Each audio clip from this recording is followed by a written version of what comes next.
Buying new electronic music gear? Do this first. Freebie.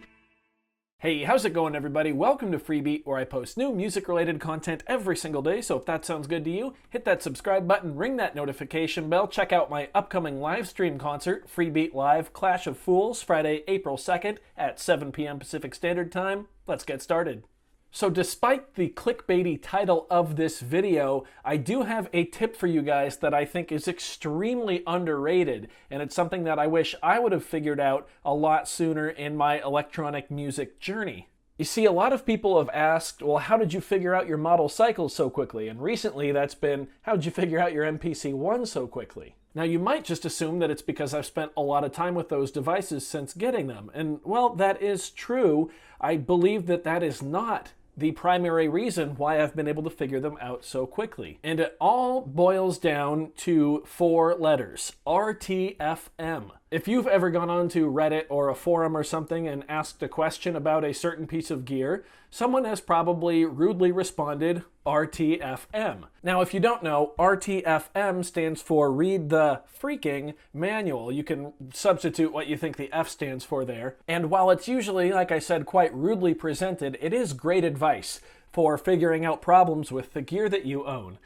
But it's also a fantastic way to research a piece of gear and find out if it's right for you. You guys know a couple weeks ago I went through a bit of a kind of like what am I crisis where I had all this gear and I didn't know how to use it. So I started looking for sort of a portable DAW and a way to use all that gear, and we now know that journey ended with me picking up the MPC-1 and absolutely loving it. And of course, I made a video asking for your guys' opinions and got lots of great suggestions, but what I did not show was my extensive research process.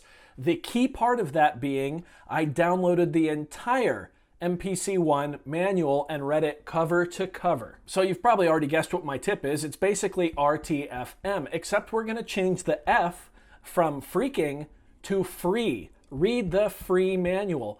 Almost every piece of electronic music gear that comes out these days has a free downloadable manual from the manufacturer's website. You can download that and probably answer about 80 to 90% of your questions about that piece of gear before you pick it up, and that is so valuable. All it takes is your time. I also did that with my Electron model cycles, and going all the way back, I did that with my Arturia Microfreak. And although I did not understand a lot of what I was reading back then, I did see keywords that I was looking for in the sections I was looking for them in that led me to feel confident in my purchasing decision. Now with the cycles and with the MPC-1, everything clicked. And I figured out the device basically before I owned it. When I took my cycles out of the box, you guys saw the video, I unboxed it live on camera, I was jamming within 5 minutes, and I was able to tweak those sounds, and I knew what I was doing enough to the point where people were commenting, wow, how did you already learn it?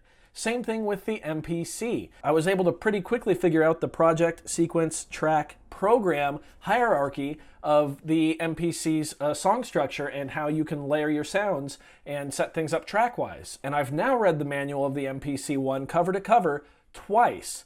And what's cool about that is the more you familiarize yourself with the manual, even if you don't quite get it, once you go on YouTube to look up a video of whatever you're trying to research, it makes a lot more sense a lot faster. For instance, I haven't used the sequencer yet on the MPC-1, so yesterday I went back and read that section of the manual. Today, over coffee this morning, I watched Akai's official video of the sequencer. Now, Akai's video is only like 2.5 minutes long, and it's not that great. If I had not also read that section of the manual, I'd probably be a little lost, and I'd have a hard time figuring out how to use the sequencer just based on that video alone. But since I'd read the manual and I had a place to start in my head, watching that video made a lot more sense and was able to help me figure it out a lot quicker. So just to demonstrate along with you guys what I mean by this, I figured it would be a lot of fun to use the sequencer for the first time in this video, again, just to kind of demonstrate my point. Also, forgive me, I'm using the MPC-1 right now just in mono, so yeah, we're not going to get crazy, but again, I just want to see if I can use the sequencer. So let's go ahead here and load up a drum program. Let's just get that, that 80s kit that I've been rocking with. There we go, cool. Now we need to find the sequencer button. That's one thing, see, that is not in the manual that I can memorize is where the button is. Step sequencer, right there. So now I know that if I hold shift, I can select any of the drums that I want. And aside from that, this just becomes my 16-step grid. So let's put a kick drum on 1, 2, 3, and 4. Yeah, see, just like that. To go to the next measure, I think it's right there. Yep, 1, 2, 3, 4. Cool. Awesome. Let's go to our hi-hat now. And that's a snare drum. This is the hi-hat. Let's go to this measure. There we go. And whoops, looks like we missed one there. There we go. Now we'll go to the snare drum.